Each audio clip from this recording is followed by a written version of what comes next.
We are back. It is the First Look program. It's News Talk 1180 and the new 96.1 KERN. Happy birthday, Lucinda Williams. 63 years old today. Richard Beene is here with what I would call a remarkable guest. I don't know where that's from the last week's Pet of the Week. I'm not sure what that's about. Place is a mess here. Just brush it into the donut box. Yeah. Good morning, Mr. Beene, again. Good morning. How are you? I am swell.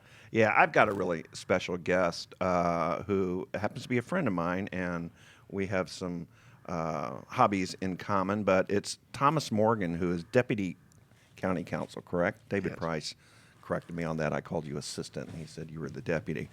But Tom and I have talked before about this, not on this venue, but in 1997, Tom was a Kern County Deputy Sheriff on patrol in the Cottonwood area, and had a unfortunate and dramatic encounter with a gangbanger who shot Tom at point blank with a converted .410 caliber, and that is actually a shotgun that's shot in competition. So you can imagine, was shot at point blank. You retrieved your spare service revolver. He grabbed that and pointed at you and shot it, and it misfired, I believe, or didn't fire.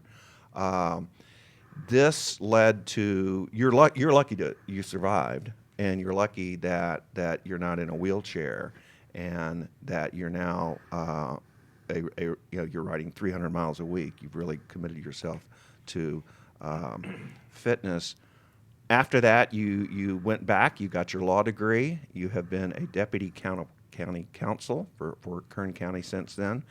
And so fast forward to where we are today, almost 19 years, 20 years later, and you chose to recall this incident and share on social media that your assailant, let's be correct, was sentenced to a life in prison, but came up for parole, and you shared with your friends your discomfort, I think, or that you came face to face with this guy who shot you, and what you were asking was, what does this look like? This guy was sentenced to a life in prison, but yet he is eligible for parole every few years. Tom, why did you choose to share that, and what was going through your mind then? Well, I was feeling a little ambiguous about the whole experience. On one hand, I wanted to see him remain in prison and not be paroled and suffer the consequences of what he had done. But on the other hand, after going through the hearing, it was hard to have any sort of resentment or,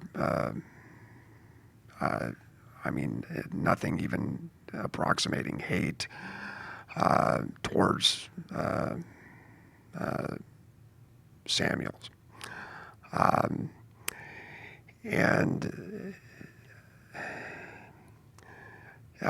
My first impression when he walked into the parole hearing was, and I wrote it down on my pad, was that he looks harmless. And I suppose I had been expecting, when I first got the notice of his parole, that when he came into the parole room, he would be some tattooed up, buffed out gang member who needed to be brought in waist chains with guards, and my image couldn't have been farther from what I ended up seeing when he walked in.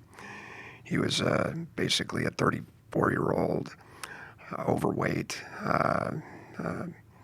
type 2 diabetic who had only recently gotten his GED, and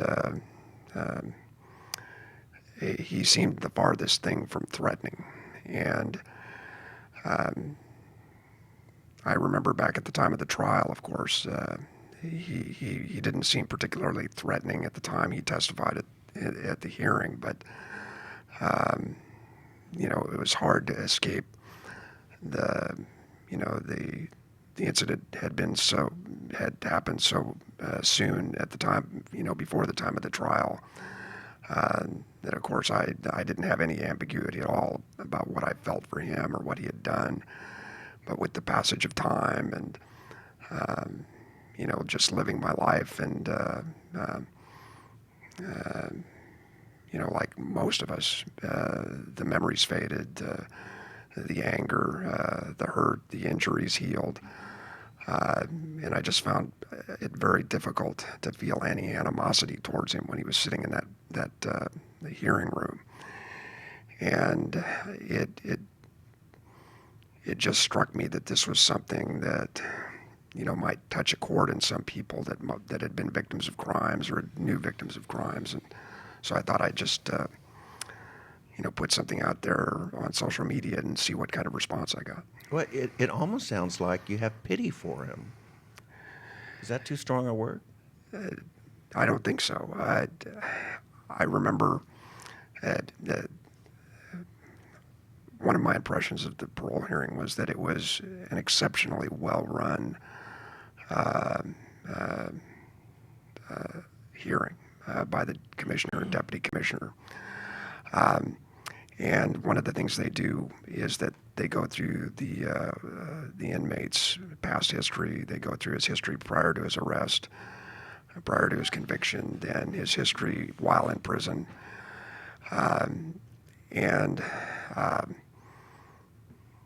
Again, he, at least according to all accounts in the hearing and the investigators and the psychological reports that were part of the evidence, had lived a really, terrible life. He had been abandoned by his mother, who was a drug addict. I think his father either was dead or was serving life prison himself. He'd only recently contacted his sister once or twice, and he'd never actually met her in person. And I remember him saying during the parole hearing, "Everyone's abandoned me.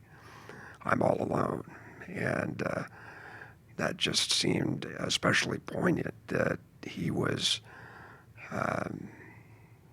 in prison, and it appeared even his gang members had abandoned him, as his history didn't really reflect any gang involvement outside of one incident where he was busted for possession for sales for drugs and having a cell phone, which looked like they might have been attempting to co-opt him at the time and use him in the prison.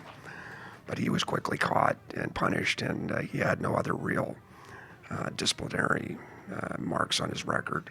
Tom, I'm sorry, but we got to get to a break. Can you hang out with us and rejoin the story after the break? Absolutely. Outstanding. We will be right back. Tom Morgan, Deputy County Counsel.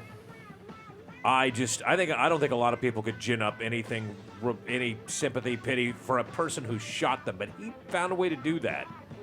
And rides his bike even when the weather's not perfect, like some people. We'll take a break and come back and talk about all that stuff. It's the First Look program. It's News Talk 1180 and the new 96.1 KERN, streaming live on the internet at Bakersfield.com.